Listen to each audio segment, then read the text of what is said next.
नमस्कार दोस्तों, UP police constable री एग्जाम के लिए हिंदी की एक और महत्वपूर्ण प्रैक्टिस वीडियो में आप सभी का स्वागत है।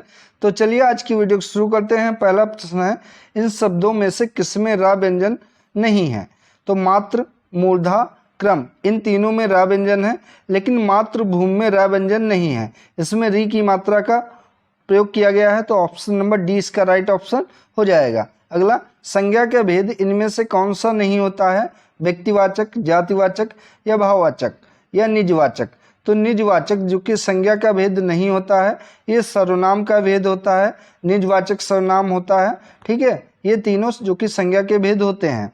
अगर संज्ञा के भेदों की बात करेंगे तो 5 भेद होते हैं, जिनमें से पहला भेद जो कि व्यक्तिवाचक संज्ञा होता है, दूसरा जातिवाचक संज्ञा होता है, तीसरा द्रव्यवाचक संज्ञा होता है, चौथा समूहवाचक संज्ञा होता है और पांचवा जो कि भाववाचक संज्ञा होता है। तो ये संज्ञा के भेद जो कि 5 होते हैं। अगला, वह काम नहीं करता वाक्य में अव्यय पद कौन सा है?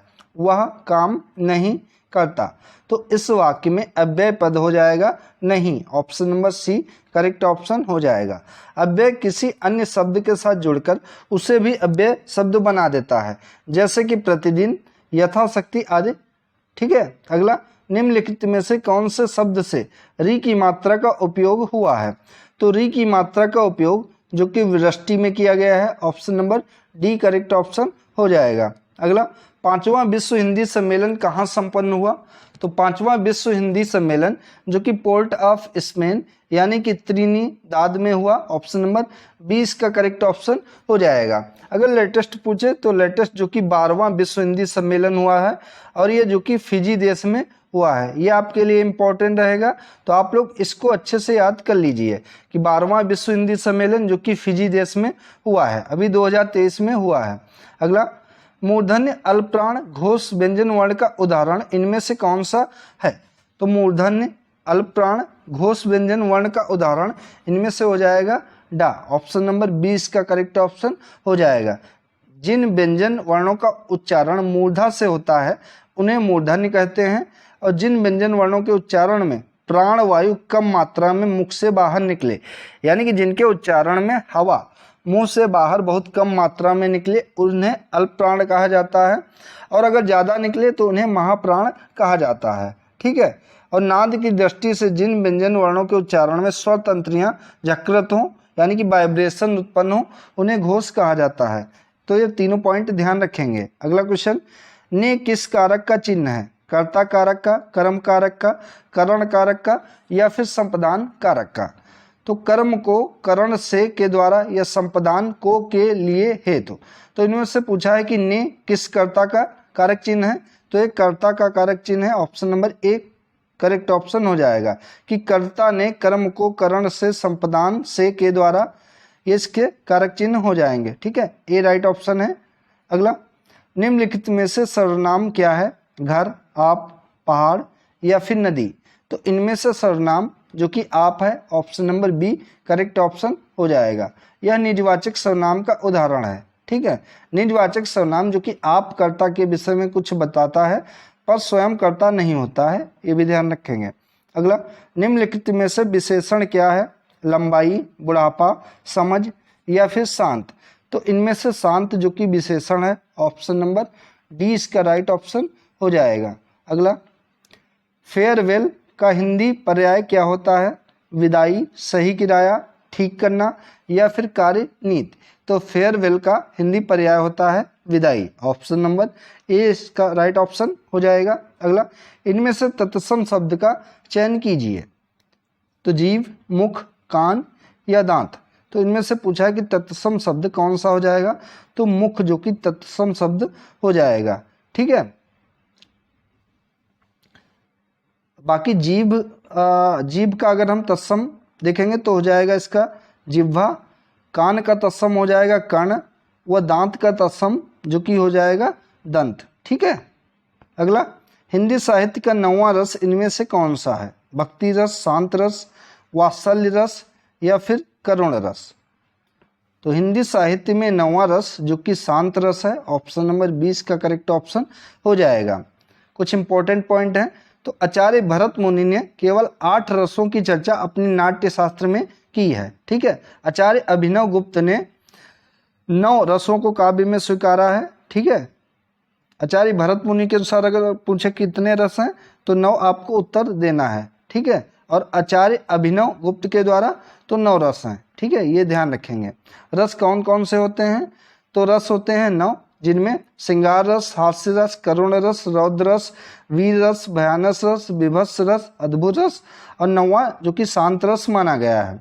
अगला, हिंदी को राजभाषा बनाने का निर्णय कब लिया गया?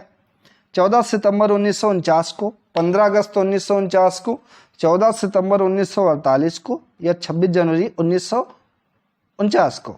तो हिंदी को राजभाषा बनाने का निर्णय जो कि लिया गया 14 सितंबर 1949 को। Option number A correct option हो जाएगा। इसीलिए भारत में हर साल 14 सितंबर को हिंदी दिवस के रूप में मनाया जाता है, ये ध्यान रखेंगे। अज्ञान शब्द का तद्भव रूप क्या हो जाएगा?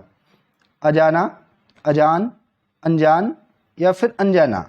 तो अज्ञान शब्द का तद्भव रूप पूछा गया है जो कि हो जाएगा अजान। ऑप्शन नंबर 20 का राइट ऑप्शन है। अगला, मंत्रकारी शब्द का तद्भव रूप क्या हो जाएगा? मदारी, तंत्रकारी, यंत्रकारी, या फिर मिठाई। तो मंत्रकारी का तत्सम रूप हो जाएगा, तद्भव रूप हो जाएगा मदारी। Option number A correct option है, और ये मंत्रकारी जो कि तत्सम रूप है। विस्मरण का विलोम शब्द क्या हो जाएगा? अविश्वास, अव्याहित, अस्मरण, या फिर स्मरण। तो विस्मरण का विलोम शब्द हो जाएगा स्मरण। Option number D correct option है, इंपॉर्टेंट है ये। तत्पुरुष का सही संधि विच्छेद कौन सा हो जाएगा? तत् प्लस पुरुष, तद प्लस पुरुष, तत् प्लस पुरुष, या तदा प्लस पुरुष। तो तत्पुरुष का सही संधि विच्छेद हो जाएगा कि तद प्लस पुरुष। ऑप्शन नंबर 20 का करेक्ट ऑप्शन हो जाएगा। अगर इसमें संधि पूछे कौन सी है तो इसमें व्यंजन संधि है। ठीक है, ये भी ध्यान रखेंगे। अगला, इनमें से कौन सा उपसर्ग अरबी फारसी का है? उप, कु, ना, या फिर पर। तो इनमें से पूछा है कि अरबी फारसी का कौन सा उपसर्ग है, तो राइट ऑप्शन हो जाएगा ऑप्शन नंबर सी, ना। अगला, क्रोध किस रस का स्थायी भाव है? तो क्रोध जो कि रौद्र रस का स्थायी भाव है। ठीक है, अद्भुत रस का स्थायी भाव क्या होता है अगर आपसे पूछे? तो अद्भुत रस का स्थायी भाव होता है विस्मय। ठीक है, और क्रोध रौद्र रस का स्थायी भाव होता है।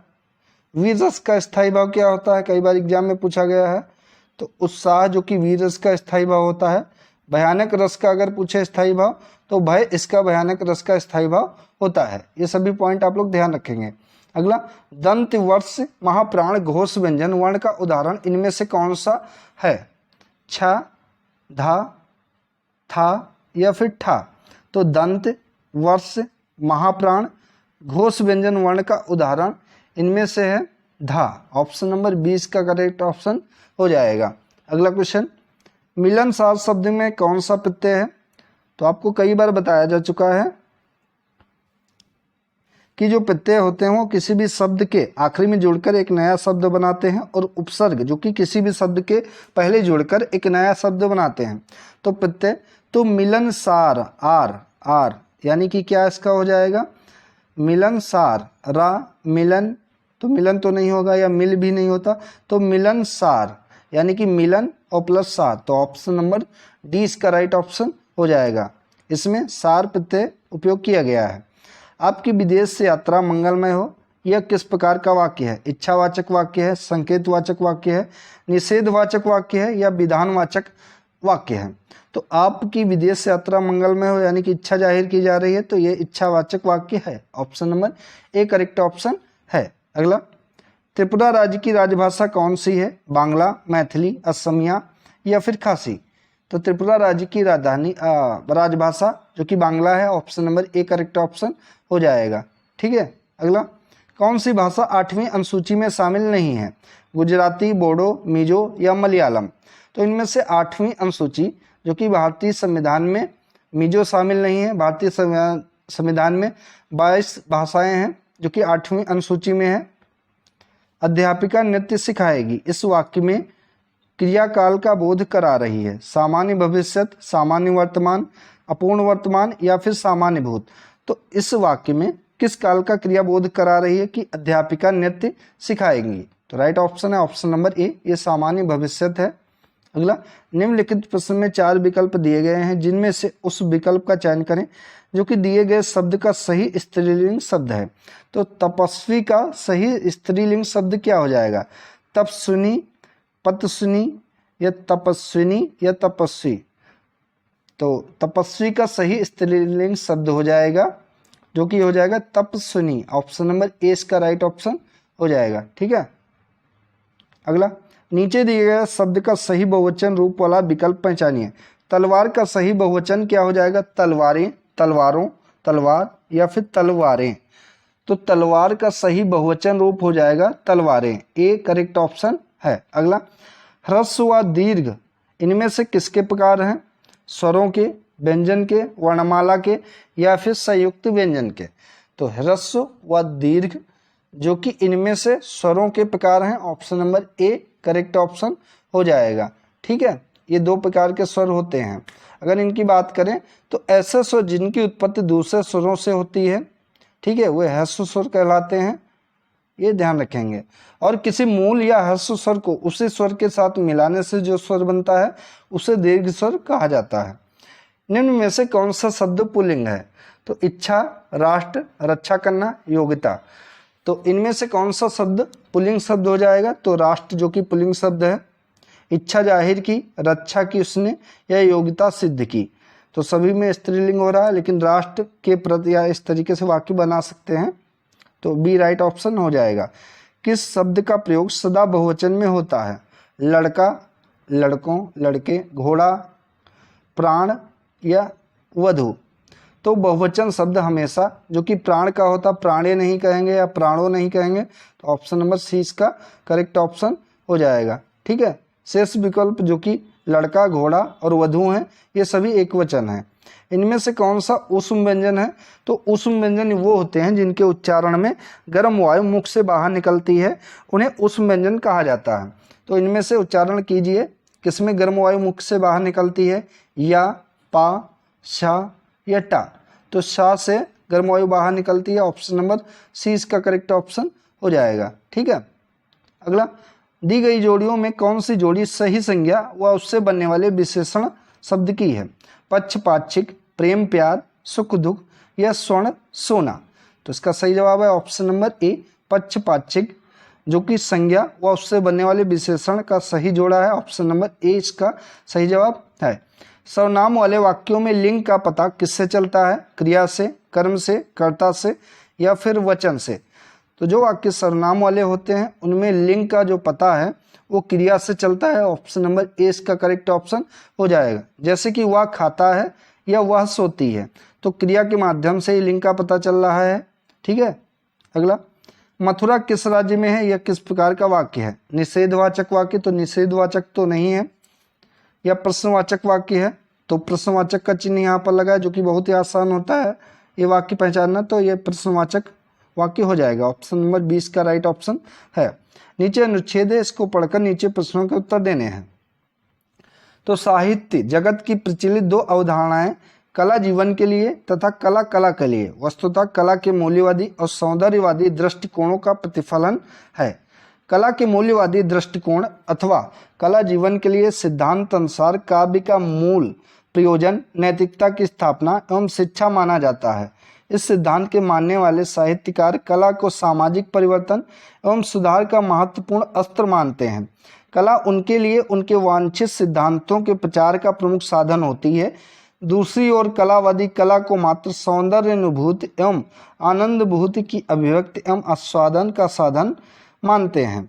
उनके लिए कलाकार समाज के प्रति उत्तरदायी नहीं होता है। कलावादी मानते हैं कि कलाकार की उपलब्धि मात्र कलागत सौंदर्य के स्वतंत्र एवं निरपेक्ष महत्व की प्रतिष्ठा में है। इसके साथ ही कलावादी दृष्टिकोण के अनुसार कला स्वतः एवं आत्मनिर्भर मानी जाती है, जिसका प्रयोजन किसी भी बाह्य उद्देश्य की पूर्ति नहीं होता है और न ही जिनका सौंदर्य परक प्रतिमानों से इतर किसी भी प्रकार के नैतिक, सामाजिक अथवा राजनैतिक मापदंडों से मूल्यांकन ही किया जा सकता है। कार्यक्रम की दृष्टि से कला जीवन के लिए सिद्धांत अधिक प्राचीन है। अब इससे संबंधित नीचे प्रश्नों के उत्तर देने हैं।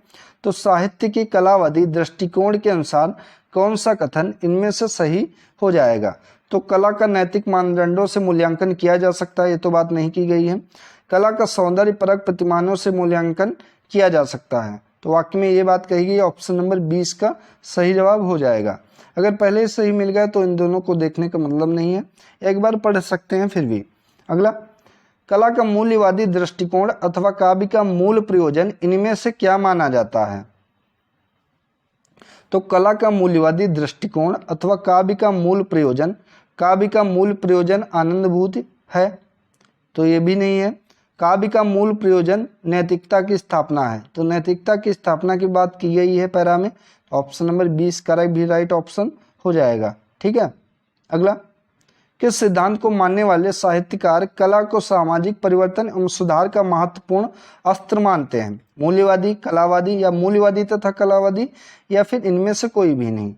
तो मूल्यवादी सिद्धांत को मानने वाले साहित्यकार जो कि कला को सामाजिक परिवर्तन एवं सुधार का महत्वपूर्ण अस्त्र मानते हैं, ऑप्शन नंबर ए इसका राइट ऑप्शन हो जाएगा। तो दोस्तों ये थी आज की इंपॉर्टेंट वीडियो, जिसके अंतर्गत यूपी पुलिस कांस्टेबल री एग्जाम के लिए हिंदी के महत्वपूर्ण प्रैक्टिस सेट को किया गया।